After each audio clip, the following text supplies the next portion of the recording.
یہ پچھتاوے، یہ افسوس اللہ تعالیٰ نے قرآن مجید میں ان کا تذکرہ کیا ہے۔ یہ مسالے، یہ واقعات ہمارے لیے ہیں، ہماری آنکھیں کھولنے کے لیے ہیں، ہمیں جھنجھوڑنے کے لیے ہیں، ہمیں سمجھانے کے لیے ہیں کہ سمجھ جاؤ ابھی بھی وقت تمہارے ہاتھ میں ہے، سانس جو آ رہے ہیں، ابھی امتحان تمہارا جاری ہے، دنیا دار الامتحان ہے، اس کا نتیجہ آخرت میں ملے گا،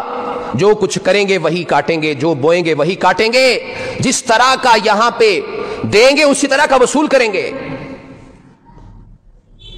لیکن اس وقت اللہ کا عذاب دیکھ کر پچھتاوے کا کوئی فائدہ نہیں ہوتا، جس طرح اس آدمی کو کہ جس کا اتنا خوبصورت باغ تھا جو کہ پھلوں سے بھرا پڑا تھا،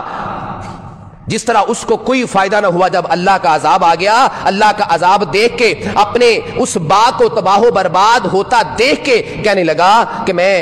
یہ میرا ساتھی صحیح کہتا تھا، یہ میرا دوست جو ہے وہ صحیح کہتا تھا، کاش میں اس کی بات مان لیتا، کاش میں اس کی بات پہ کان دھر دیتا۔ جب سب کچھ لٹ جائے، جب پاس کچھ بھی نہ رہے تو پھر آنکھیں کھلے، اس سے پہلے ہمیں یہ مثالیں دے کے بات سمجھائی جا رہی ہے کہ اے مسلمانوں ذرا آنکھیں کھولو، یہ نہ ہو اتنا سارا مال و اسباب بھی تمہارے پاس ہو یا تم بہت ساری نیکیاں جمع کرو، بظاہر تمہیں یہ لگے کہ ہم اچھے کام کر رہے ہیں، اچھائی پھیلا رہے ہیں، لیکن اس کے اندر نفرت بھی ہے، اس کے اندر حسد بھی ہے، اس کے اندر جو ہے وہ تکبر بھی ہے، اس کے اندر حقارت بھی ہے۔ ایک طرف ہم تہجد گزار ہوں لیکن ہم لوگوں کو حقیر بھی سمجھیں، ایک طرف ہم نمازی ہوں، ہم جو ہے وہ امانت و دیانت کا خیال نہ رکھیں، ہم خیانت کریں، ہم دھوکہ کریں، ہم ملاوٹ کریں، ہم کاروبار صحیح طریقے سے نہ کریں،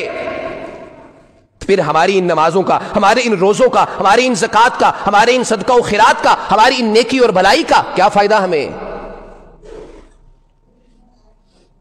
ہم بظاہر یہ کام کرتے جائیں، ہماری آنکھیں نہ کھلیں، لیکن آخرت میں جب اللہ کے حضور پیش ہوں تو وہ ہمارے سارے کے سارے اعمال ہباء منصورہ ہو جائیں، ان کو ریت کے ذرات کی طرح اڑا دیا جائے کہ ان کا کوئی فائدہ نہیں ہے، کیونکہ ہم نے اس نماز کی ادائیگی تو کر لی لیکن یہ نہیں سوچا کہ یہ نماز پڑھنے کے بعد ہمارے اوپر کون سی اور ذمہ داریاں بھی عائد ہوتی ہیں۔ ان الصلاۃ تنہی عن الفحشاء والمنکر، نماز پڑھتے ہیں، فحاشی بے حیائی اسی طرح ہے، نماز پڑھتے ہیں بے حیائی سے دور نہیں ہے، نماز پڑھتے ہیں خیانت پھر بھی کرتا ہے، نماز ٹائم پہ باجماعت جو ہے وہ ادائیگی ہوتی ہے لیکن ملاوٹ پھر بھی ہوتی ہے، دھوکہ پھر بھی دیا جاتا ہے، جھوٹ پھر بھی بولا جاتا ہے، اپنے جو ہے وہ رشتہ داروں کو، اپنے شریکوں کو، ان کو شریک کا نام دے کے ان کو نیچا دکھانے کی کوشش کی جاتی ہے۔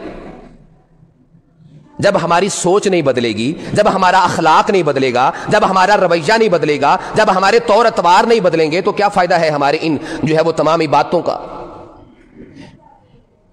اپنے آپ کو بھی بدلنا ہے، اپنے اخلاق رویے کو بدلنا ہے، اپنے بول چال کو بدلنا ہے، اپنی آنکھوں کو کے ساتھ حرام کو جو ہے وہ نہیں تکنا، حلال کی طرف تکنا ہے، اپنے ہاتھوں سے کسی پر ظلم نہیں کرنا، زیادتی نہیں کرنی، ہمارے دماغ میں کوئی ایسا خیال اور تصور، یہ ایسی پلاننگ نہ آئے جس سے میں کسی کو جو ہے وہ نیچا دکھانے کی کوشش کروں، کسی کو حقیر سمجھوں، ورنہ یہ ہماری ساری عبادتیں ہباء منصورہ بن جائیں گی، ریت کے ذرات کی طرح اڑا دی جائیں گی، پھر ہمارا اس وقت کا پچھتاوا ہمیں کوئی فائدہ نہیں دے گا۔ اللہ سے دعا ہے جو سنا ہے اس پہ عمل کی توفیق دے۔ وآخر دعوانا الحمدللہ رب العالمین۔